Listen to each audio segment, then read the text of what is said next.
Welcome to The Growth Show with me as your host, Joe Camerato. I am an entrepreneur who created my company, National Business Capital, from literally $0 out of my spare bedroom to over $2 billion in business loans secured for entrepreneurs nationwide. Since 2007, I have seen just about every type of business. I provide money and help entrepreneurs access capital to scale fast, but I also know that it's possible for you as you scale to replace yourself, to build systems, processes, and great teams of people that can live on without you so you can actually enjoy your life and your company can still grow. I will not only tell you the peaks and valleys of my story, but I will also bring on world-class entrepreneurs to tell their stories and share their lessons on their growth journeys. Welcome to The Growth Show. All right, thanks for tuning in to The Growth Show with me as your host, Joe Camerato. This show is all about entrepreneurs growing, making it happen in their industries. Super excited to have Mahlum on today, who is just a rock star entrepreneur, and excited to talk with her, to hear more of her story. I've got to spend some time with Ann. It's just amazing what you're doing. So thanks for being on the show today. Yeah, thanks, Joe. Excited to be here. Good stuff. So, why don't you tell us a little bit about you? I really love to kind of hear, your story is really amazing. You shared a little bit about me, when we met in person, and just, learning more about it. I think it's wild. I think sometimes when we see people, we assume when they're like really doing well that, they come from, a good place or money or had help or went to an Ivy League school or whatever. And, you came from like a middle-class community, a small town, and, it's amazing what you've been able to, do. I think, your business, Solid, Core, you've really been blown out of the park, and I know you're on to better things, but would really love to kind of hear the story of how you, started and how you really blew up, your business, solidcore. Yeah, happy to chat about that. Thanks for the kind words. So I am from Bismarck, North Dakota, and you alluded to some of this, but definitely didn't come from a family of entrepreneurs or a family of money. My mom is a school teacher, very, I don't want to say traditional from a gender perspective, but very traditional as it relates to, she had one job her whole life, worked at the same school, taught the same grade pretty much her whole life. And then my dad sold and still sells insurance. But my dad, unfortunately, has had his fair share of addictions in his life. And it's interesting when you ask somebody, what are you addicted to? My dad I think even bravely and honestly says everything. When you're an addict, there's not like something you're not. You might not have tried something, but if there's something that would give pleasure to my dad, you become addicted to it. So whether it's food, drugs, alcohol, gambling, and those four things, I think my dad would say he's absolutely been addicted to all of those things. And unfortunately, gambling kind of tore apart my family when I was a teenager. My dad went through recovery for drugs and alcohol when he was younger, and I was too young to remember. So I never saw that part of my father. But the gambling, really is what tore apart my parents' marriage. And of course, caused the destruct to the family union I had, and my dad moved out. So I was confused and angry, and also just tried to solve the problem as a 16-year-old. And I didn't really get addiction and understand that my dad just couldn't stop, that there was sort of a chemical imbalance that was causing his behaviors. But he continued to struggle with gambling over the next several years. And, I sort of felt, Joe, like I had my whole life figured out before all that happened. And I was really motivated to make my life happy and great and amazing after this thing happened with my dad. It was almost like, I don't want to feel this pain again. And the way for me not to feel pain is to take control of everything I possibly can, including my future, my finances, my happiness, my fulfillment. So I feel like I just sort of always have been focused and going deep on those things. And when I was 26, I had moved out east and went to graduate school, and then found myself in Philadelphia. And I think was in this place that everybody at some point enters, and it can happen in your early years, midlife, or later in life, when you start to be like, what am I here for? Like, what are my gifts? What's my purpose? What is this all for? These bigger questions. And I just always felt like I was supposed to do something special and big. I always sort of felt like I was a little bit different, not in a bad way, but just like the things that made me happy weren't the sort of normal traditional things that I could observe around other people. I wanted bigger sort of something. I wanted more meaning in my life, and I was running every single day at this point, and I was running by a homeless shelter that was not even like a quarter mile from my apartment in Philly. And just one day in June, actually it was probably late May, this idea happened that I'm like, oh, like, why don't I start a running club for the group of guys that I see outside this homeless shelter every day that I had begun to form a little like friendly relationship with. And it was literally in that moment, we talk about sliding door moments, but that the course of my life completely changed. I called the shelter and asked if I could start a running club, and it took a lot of convincing. And I just had quit my job trying to figure out what I wanted to do. And in a matter of weeks, I got this like running club for this homeless shelter up and running, so to speak. And all of the media got involved. Were like so enamored with this story. The group of guys that I had met, I got to know them, and I believed that they could really change the direction of their life if we could change the way that they saw themselves. All of the hurt and the pain that my dad's addictions, had sort of caused himself and my parents' marriage and our family, now had some sort of direction and good that came out of it. So like my life was starting to make sense in a way that nobody else could really understand. And when you're going through that and you're like, oh my God, I get it. Like, this is what it's all been for. And I remember asking anybody who would listen to me and anybody who I respected, adult figures, like, oh my God, this is what I'm supposed to do with my life. And people were like, what? Like, what do you mean this is what you're supposed to do? Like, for work? And I'm like, yeah, like this is what I was put on this earth to do. And I'm supposed to build this into a fully functioning nonprofit with funding, with deeper programming that can truly help people who found themselves living in homeless shelters through this sport of running, and then through additional programming, get them, quote unquote, back on their feet, which became the name of the program. And I'll tell you what, Joe, and a lot of entrepreneurs can think about these stories. Everybody thought I was nuts. Everybody thought it was like, what are you talking about? Like, it's great that you're like running with these guys on the side and a hobby, want to help them, but you're taking things a little too far. And like, what do you mean you're going to walk away from a career and do this full time? But no one else saw what I saw, and no one else could see in the vision of what I could. And it was the first time when I was 26 years old that I had to really make my own decision in a really big way, when everybody else around me told me this is not smart. And I'll never forget that. It's when I really learned to trust myself in a really big way. And so I, put everything in that I possibly had, all of my energy, talent, time, surrounded myself with people smarter than me. And, we like built this amazing organization that still runs today. Today, it's like a $9 million organization a year, all privately funded through corporations, individuals, foundations, doesn't take any government funding, operates in 14 cities, and has helped thousands of people transition from homeless shelters to living self-sufficiently, all helping them like believe in themselves and changing their identity. So that was my first entrepreneurial effort. That's amazing. And it's definitely hard. Everyone's got their opinions, and usually most people never see what you're seeing. That's what I've learned. So I really appreciate what you're saying. And when I first started, my company,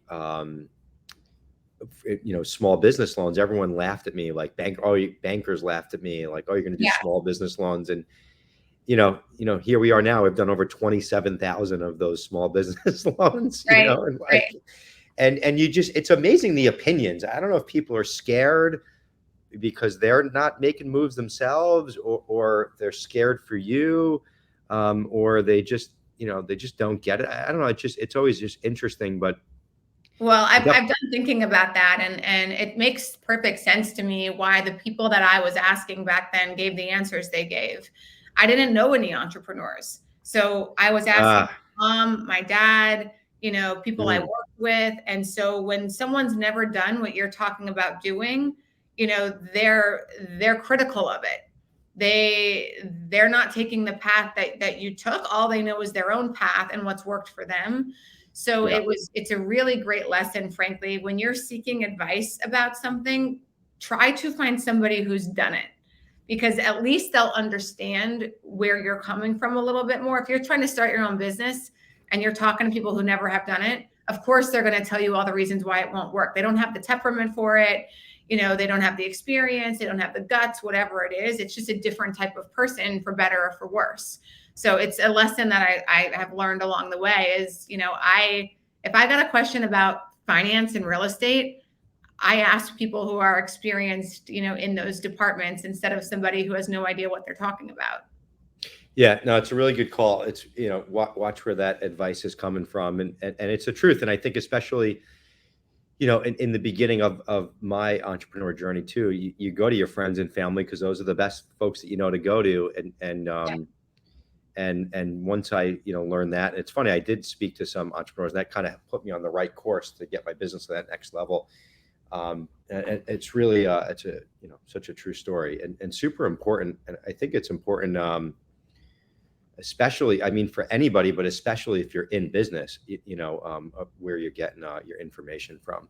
And then more importantly, like, even if someone is an entrepreneur, owner, or whatever, have they been successful in whatever it is that you're asking about, right? So, because you could be like, in that field or industry or that business, but also not be successful. So, so I think that's important.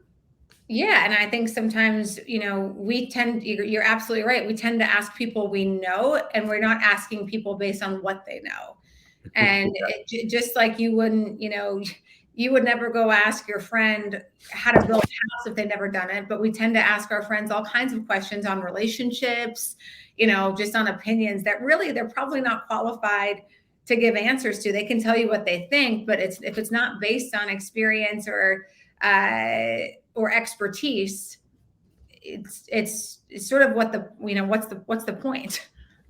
100%. And I think the other thing that you brought up, which is important, and is, just like you go through that pain with, with your parents. My parents got divorced in second grade, and I moved around a lot, and money was always an issue. And I really had a lot of resentment from that.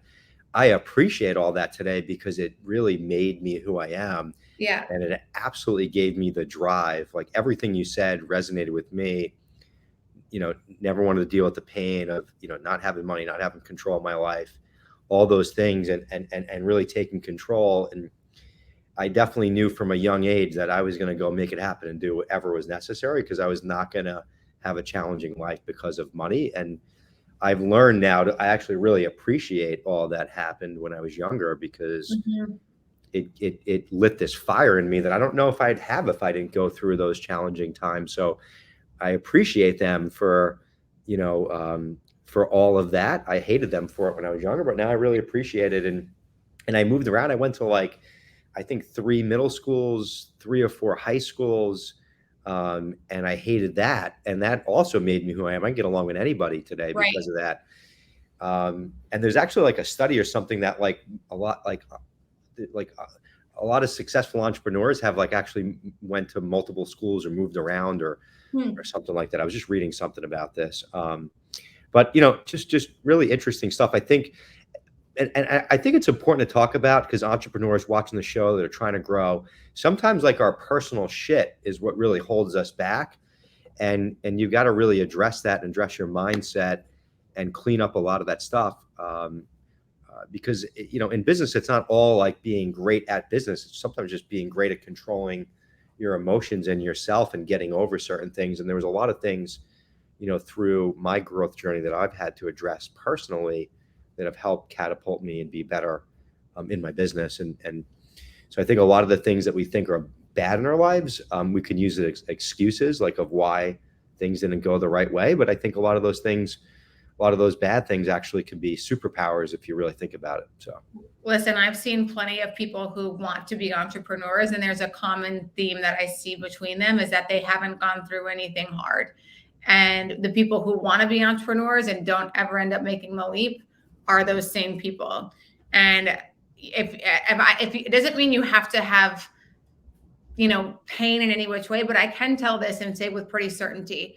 A lot of people ask like, oh my God, Ann, like you were 26 years old, how did you have the guts and the bravery to like not listen to anybody and, move forward? And I said, well, if you think about it, I'm from North Dakota, and most of the people that I grew up with are still back there.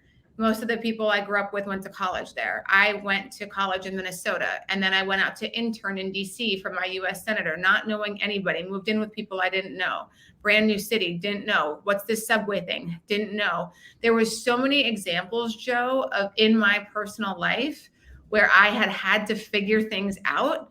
And I was constantly putting myself in new situations to do that.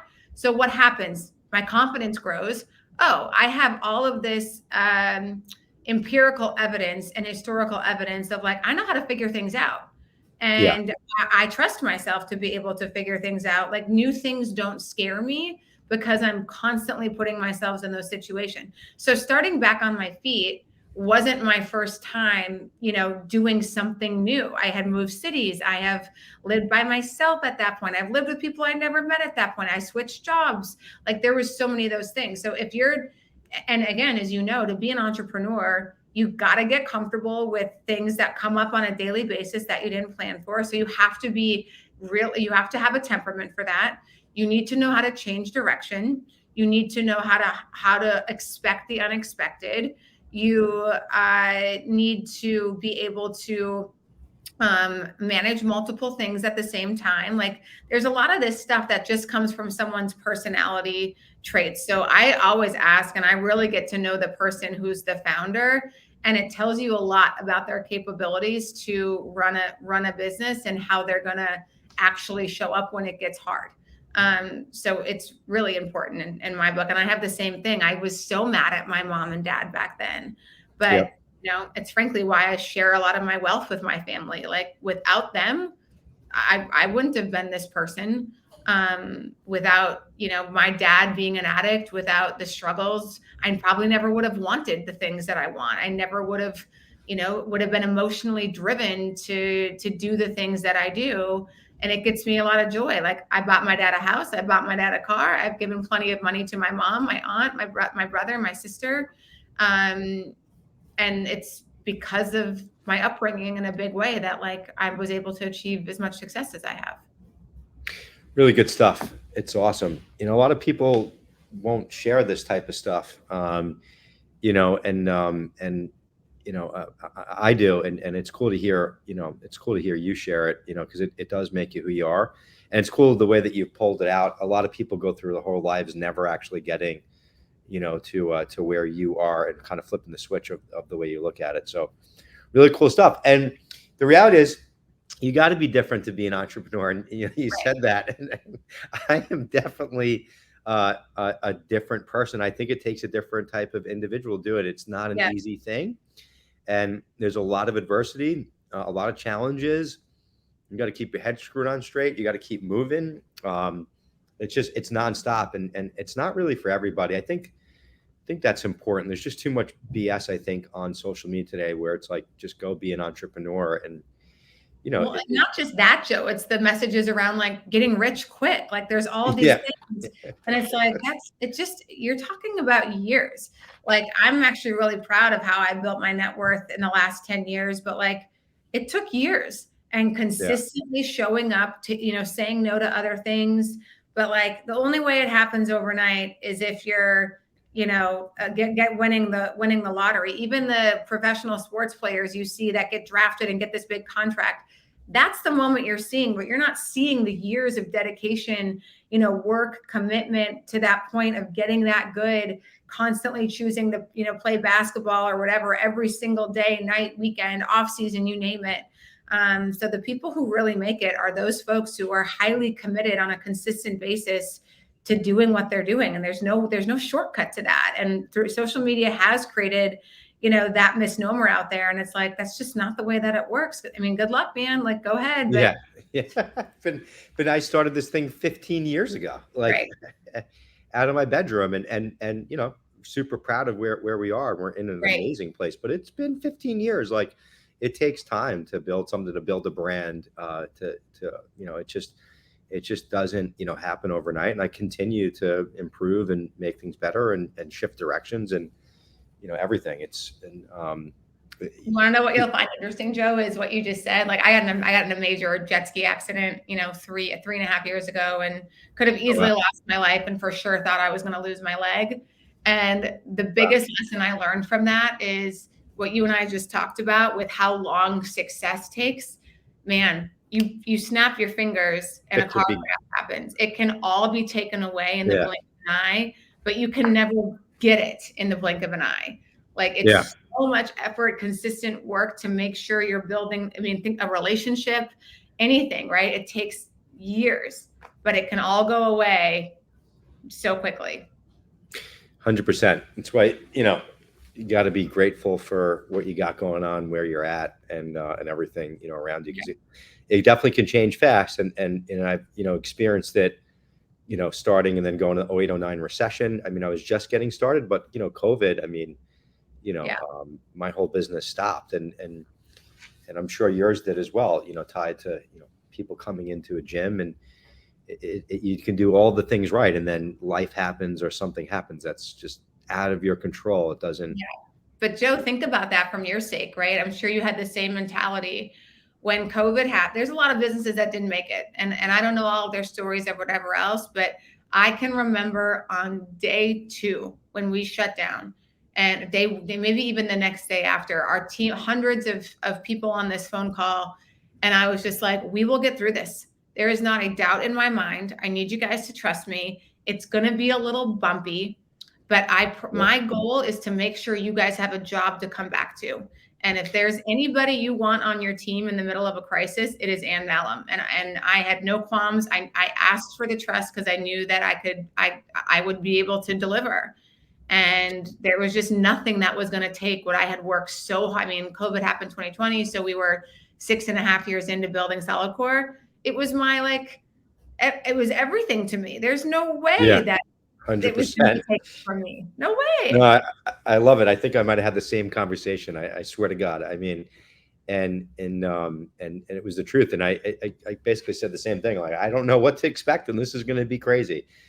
It's going to get wild here. But my whole goal was to protect, and come back. And we came back strong. And I think the whole point that I think for you too is like, lessons learned, and came back stronger, better than ever, and looking at things a lot differently. Right. So it put me into a whole nother gear that I didn't even know I had, which was, and hopefully, Joe, you can reflect, because it's like I did too. Like, where does that come from? Like that right there is, if you ever need to start another business or need funding, call me, because that right there, I know you won't lose. I know it's worth too much for you. It just means your reputation. Like, everything about that just is like, I don't care how hard it gets. Like, I am not leaving. I'm not 100%. going anywhere. And I think it's just like, I'm not going to let this, like, you work so hard, and it just, I don't know if it's not losing, not having something taken away. Yeah. Also, not afraid to fail, and have been through, like, what I woke up every morning and I said to myself every day, and this is what helped, one of the things that helped get me through it, besides working out and meditating and everything else, and moving, to keep my head screwed on straight, was like, how lucky am I that I have a business to lose? And just to kind of throw it into that perspective. And I literally said that to myself every day. And, I think because it was so crazy and there was so much going on, I kind of had to really psych my mind out and say these things to myself to put it all in like perspective. When I was saying this to some other friends that own businesses, they thought I was nuts. I'm like, well, it's the fucking truth, Yeah. And stupid things like that help me, Totally. You sound a little bit like a wartime CEO, which I definitely am. and hell yeah, let's bring it on. Let's go. Well, good stuff. Well, let's talk about solidcore. Really amazing what you've got, happening there, and I can't wait for there's one closer to my house. Where do you But live? I'm out. I live out on the east end of Long Island. So there's one I know a little bit out west. I think in Westbury, right, or something like that, or Woodbury, Yeah, in Service Road, or 250 Service Syosset, Road, Roslyn. Yeah. Roslyn. Okay, cool, got it. Yeah, yeah. So yeah, tell me, and because you share like you got rockin' this awesome foundation, which is really amazing of where that's at, and that's still going. And then what gave you the idea to start, solidcore? Yeah. So listen, when And how back many in the, locations what are was you that? at now? And how many locations are you at now? Oh, solidcore has 93 Wow, locations that's around the amazing. country. That's Yeah, awesome. all entirely corporately owned. Um, so listen, when I was back on my feet, especially in the beginnings, I was like, oh, this is what I'm gonna do the rest of my life. I found it. Oh my God, I'm so lucky. This is what I've been looking for. And I had a lot of fun and felt super fulfilled. But what I didn't know about myself when I started that, which is what I know now, I am a serial entrepreneur. I love to create and build and scale things that make people's lives better. And there was not just going to be one chapter of that in my life. I didn't know that at the time, but 6 years in, it's like this knock, like this mental knock. And it's like, all right, Ann, like you did your job here. Like you got a great board. You financially set, this organization is financially sound. It has a ton of funding partners. You've got a team. It's time. And I'm like, what? Like, am I literally having these thoughts right now? Like, I'm going to walk away from this thing that I built out of my personal pain and go do Yeah, something else. And you're like, no way. Like, what? Like, shut up. And it just didn't go away. And then I had to start get really honest of why I was ignoring that. And it was my ego. Like when you, as a founder, when you create something, a lot of founders end up with founder syndrome and they end up staying because they don't know how to let go, even though you're better off moving on. And the organization, frankly, is better off having somebody else come into the helm at that point. I'm not a great operator, like vertical growth. Like I like to create, beginning, scale, put the systems, process, people in place. And once all that's done, I'm kind of like, well, now I'm bored. And I'm not the yeah, best at just continuing to operate. So that's kind of where I felt back on my feet was. And that's why I was probably feeling that way of what the organization needed actually started to become draining for me. And so I think I was just paying attention to how I was feeling. And so I was like, okay, like I'm listening. I hear you, but what's this next thing going to be? Like, I can't just leave and go get another job. Like I need to create something else, right? There was some of that pressure about whether it's winning or like, how do I top this? What do I do next? And I didn't know what that was, but at least I was in the state of let's start paying attention. And so I worked out a lot, worked out more than anybody else you'd probably know. And I was in LA for work and I walked by this Pilates studio that I was like, oh my God, how LA is this studio with its wallpaper and its machines and its pink lights? And I'm like, I'm going to go do this workout class. It'll be like fun and cute. And it was really challenging, like probably the most challenging workout I've ever done. And I just didn't know you could work out that way. I thought you had to beat up your body. I thought you had to jump, pound, kind of move quickly, be out of breath. And so when I came back to New York, I started taking classes, Pilates classes. And I was like, this is insane. This is amazing. This is my next thing. Like there's not a brand that I could see when I started doing research that was really doing it well in the way that I knew I could do it. Like I thought it needed to have more intensity. I thought it needed to be a cooler brand. I know how to build community really well. Experiences are like my bread and butter. So I'm like, oh my God, this is it. And it happened again, Joe. Like when I told people that I was opening a high-end, fitness brand, people were like, what? And not my here she account. goes again. Well, it's like, here she goes again. And like, wait, you're supposed to be like, and we have this image of you now of like, your life is dedicated to helping people. And like, aren't you supposed to go to Africa to help all the children? And I'm like, I'm getting in the for-profit space. You can also, you can help people and make products in a business that improves people's life and make money. It's what drives me crazy when people talk about, people over profits, profits over people. I'm like, guys, you don't have to treat people poorly to make money. You just don't. Yeah. I feel great about, we just paid out double bonuses to every single one of our full-time employees last month because we had the best year ever in 2022. Like, That's we awesome. do right by our people. I feel very good about the way that I have built my own wealth and how solidcore treats people. So anyway, I moved to DC. I opened up my first solidcore location and put all my money in. I had saved $175,000 by this point, and I put it all in. And again, people were like, "This woman is nuts. I can't believe it." Listen, when you bet big on yourself, Joe, and you have the belief systems that you and I do in ourselves, like, there's really big payoffs there. And I just knew, like, this is just not going to fail. It's not an option for me. People who talk about, failure, it's okay I'm like, I get some of that, but a true, like, unbelievable top level entrepreneur, failure is not an option. You've got to find the 2,700 different ways to pivot and make it work. And I knew that I was committed to doing that. If what I did didn't work, I was going to figure it out. That's So right. yeah, Learn the boats. like, and if you're going to let failure wash over you, you try a couple of things, oh, it's not working. You're never going to make it as an entrepreneur. I can't tell you how many times I have had to pivot in every area of whether it's back on my solidcore now to make it work. And you have to be smart enough, resourceful enough to know how and when to pivot to keep the company, serving and going. So anyway, first studio opened and it was full and packed and killing it. And every dollar that I was making, I put into open studio number 2, and then studio 3, 4, 5, like so on and so forth. And, made it to 25 studios before I took private equity funding. I made my own machines, same thing. I'm like, I need to learn how to manufacture my own machines because the ones I'm using are breaking. It's taking too long to get them fixed. I am going through a third party to do that. Like, we need our own machine, our own manufacturer that, like, there's direct access to, and I'm not paying a premium. So that was a year-long process of doing that, but what was totally worth it. It was expensive, and there were some errors and mistakes made along the way, but it was the same thing. I have to figure this out. If I want to scale this business in the way that I want to, this piece is crucial to getting sorted out so I can do that.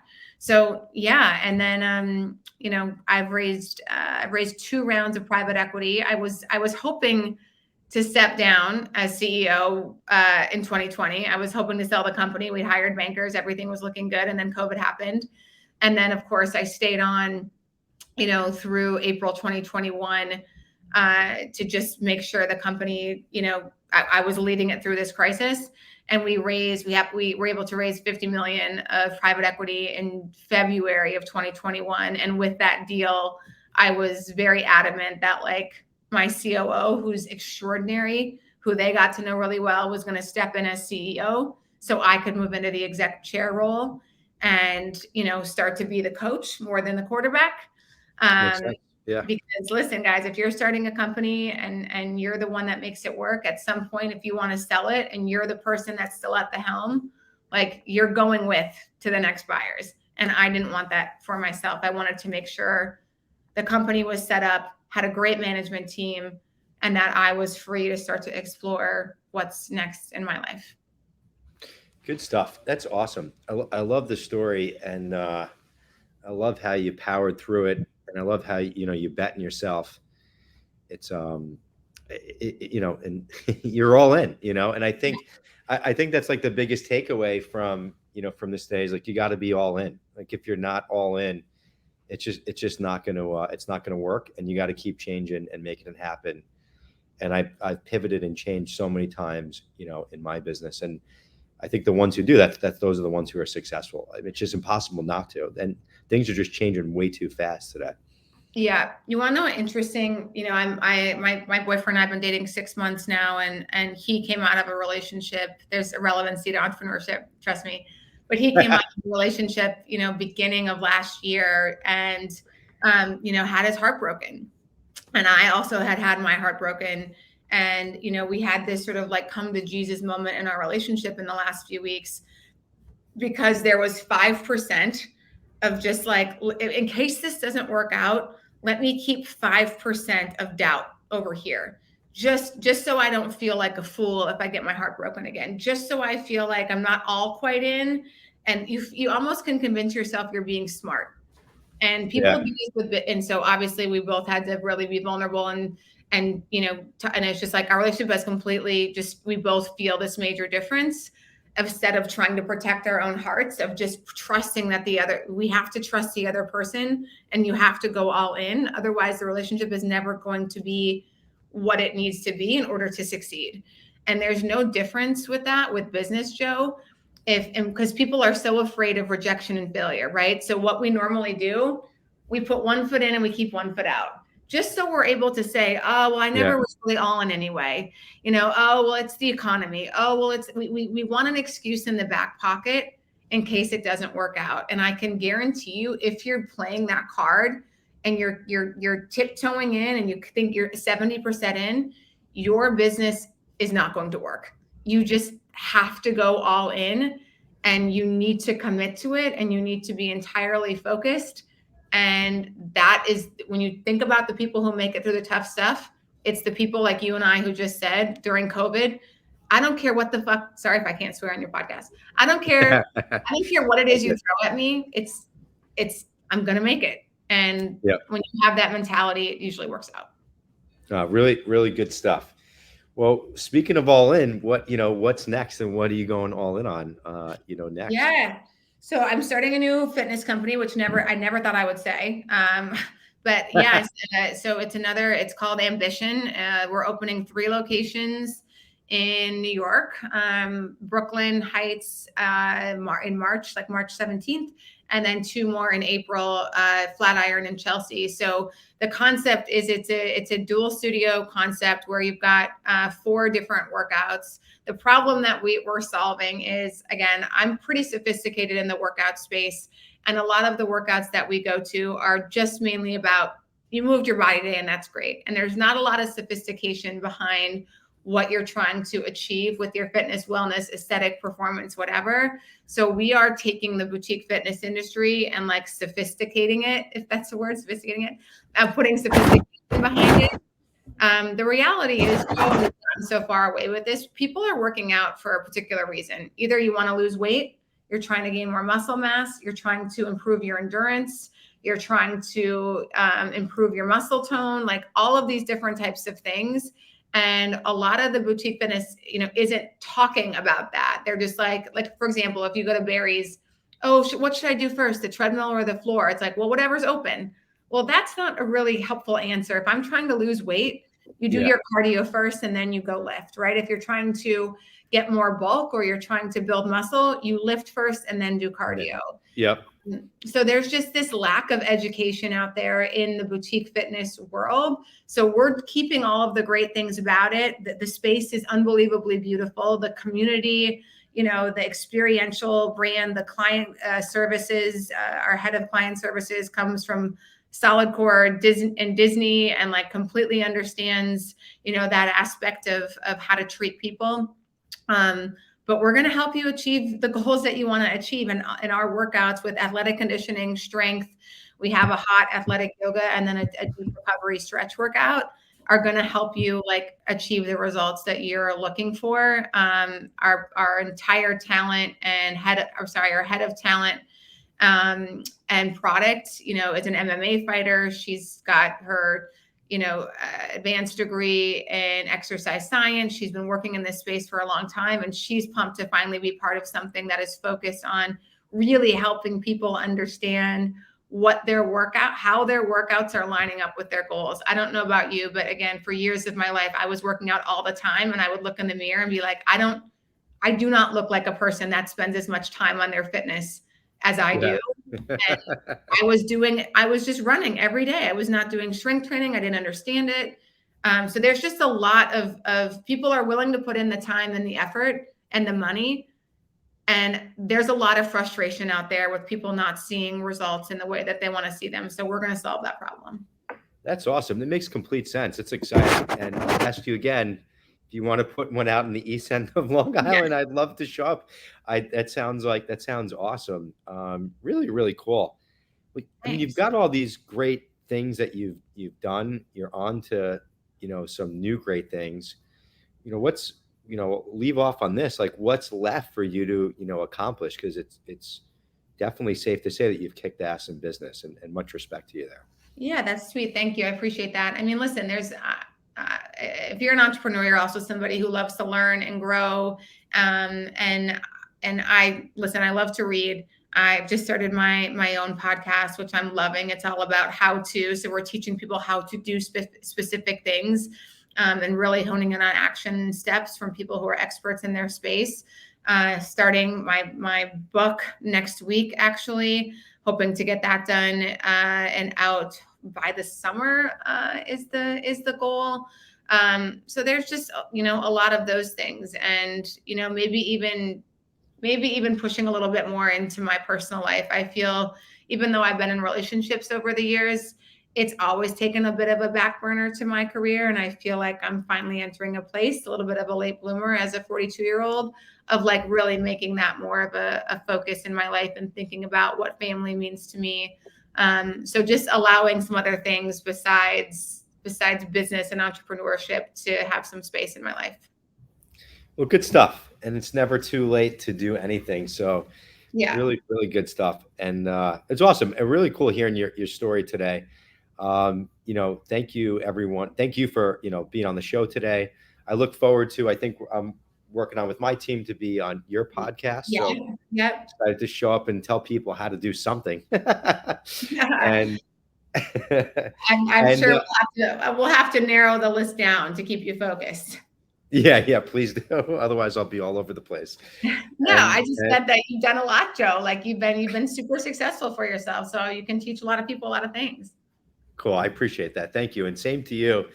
And if you're watching today, I think the big takeaway is go all in, and make sure that you've got your ambition. Super important. Shout out to you on the new, the new venture, Ambition. Thank Make you. sure to check it out if you're in the city and around, one of those locations. And always a pleasure speaking with you, Anne. Really loved your story. Love everything you got going on. Keep doing what you're doing, and keep growing. Thanks for being on. So good to see you. You too. Be well. Bye.